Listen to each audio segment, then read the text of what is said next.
subscribe, follow, like, share. Last Bell Boxing. These guys give you all the exclusives, and next time I get my fight date, it's going to be exclusive on here as well. So make sure you give them more. Hello, welcome to Last Bell Boxing. Joined this evening by Sean. How you going, Sean? Yeah, I'm very well, thanks, mate. Yourself? Yep, this one's close to home for you, obviously. Chris Eubank Jr. Brighton's best ever boxer, Sean. I've not got a great history on Brighton's boxing. Possibly the best boxer ever from Brighton. Yeah. I think we like to claim his dad, so I think he still has that mantle, probably. I would agree. So the second best Brighton boxer, then I'll give him that accolade. So he's just announced that he's going to return to boxing. Ben Shalom's been his mouthpiece, if I'm honest. We saw him at the awards on last week in New York, where he did a nice little touch with Conor Benn, where they got Fight of the Year. So let's have it then, Sean. He's coming back at super middleweight, we're told. Not the greatest of divisions at the minute when you're taking Canelo out of it. Not like yesteryear when we had Froch, Kessler, Ward, etc. So give us your thoughts on it. Should he retire? If he comes back, who do you think he's going to fight? And just some local views on it, Sean. Over to you.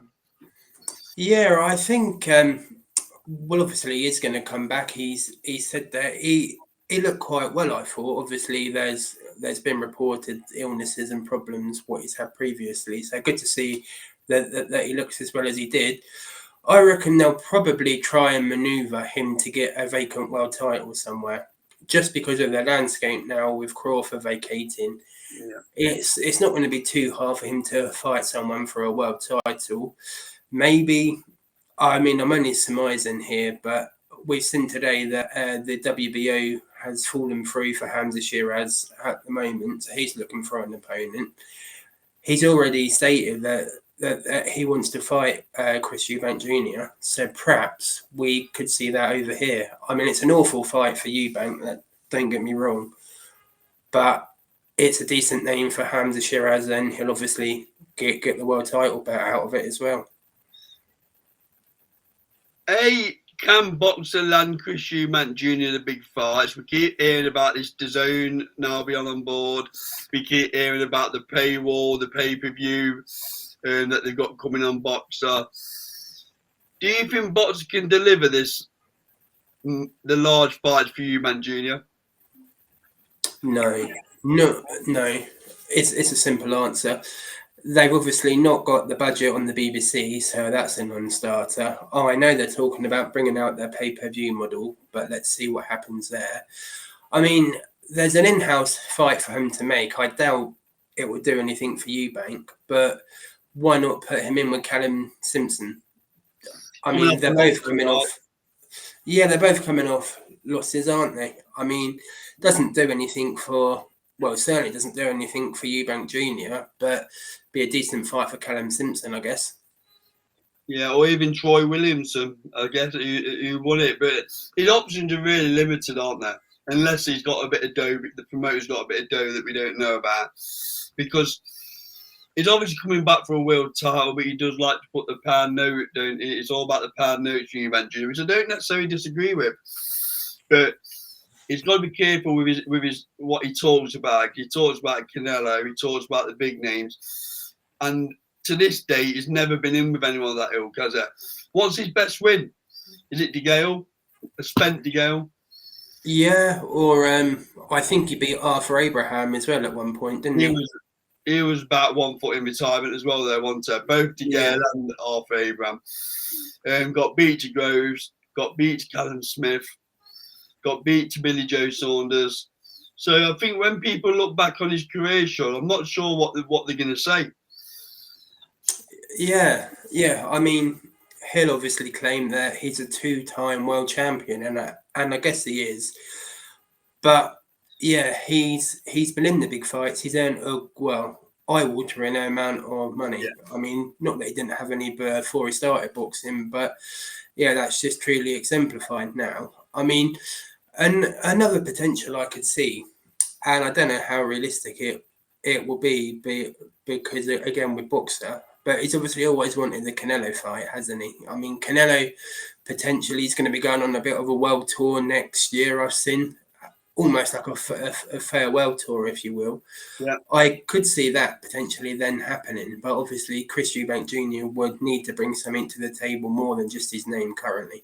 But in a weird kind of way, Sean, is the biggest super middleweight name we've got in the UK. Name me a big one.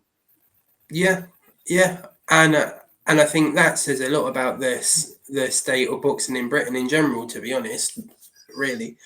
But yeah, I would tend to agree. He probably is. I mean, let's not forget as well, outside AJ and Conor Benn, he's probably the third biggest pay-per-view seller in the country. Well, yeah, Tyson Fury as well, obviously, but he's definitely in the top 5. You would probably have to say. And you've got to wonder whether Turk Al-Sheikh could possibly fund that fight, right? In a weird kind of way, if that landed on a Riyadh season card, you'd watch it, wouldn't you? Yeah, and he's living over that way as well. He's moved to Dubai now, Eubank Jr. So obviously he spends a lot of time in that part of the world. I think Turkey lives in Dubai as well. So yeah, obviously snoozing around with the right people. So yeah, definitely that could be something that could happen. I think it's good for boxing having him back. I think from an entertainment perspective, because one thing that he is entertaining, right? Yeah, I think throughout his career as well, I think a lot of people have taken him the wrong way. I mean, I know he comes across a bit braggadocious, a bit arrogant, a bit cocky and a bit self-righteous, but actually he's a decent-ish person. So I think a lot of people have taken him the wrong way.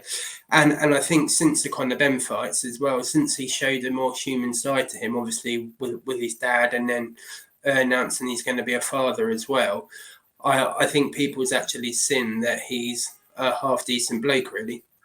Yeah. So, okay, last pound in your pocket. If we sat here in 12 months' time, would Eubank Jr. have fought Canelo Alvarez? Yes or no? Yes. So when's that landing there? Is that landing on December Riyadh season card, do we think? Yeah, I think it's going to be over that way. I think potentially, yeah, the one that they normally have sort of in the run up to Christmas potentially. Obviously, that might be a bit of a turnaround for Canelo because he's fighting in September, I think, isn't he? So, be interesting to see how they play it. But yeah, I think they would have fought each other in the next 12 months. Maybe the September card is where he'll fight him. Yeah, although I don't know how soon he is to coming back, Eubank Jr. I think he's still got a few things he's dealing with. So. That gives him 8 months if he started now, don't it? Well, 7 months. Yeah. Well, I know they already ruled out fighting in the summer. I mean, September's not technically the summer, I suppose, so it could happen. Interesting. Okay, that's all things Eubank Jr. Thanks for your time, Sean. Much appreciated. This has been Last World Boxing, proudly sponsored by SC Travel Limited and Shore Building Services. We'll see you on the next video. Like, comment, subscribe. Thank you.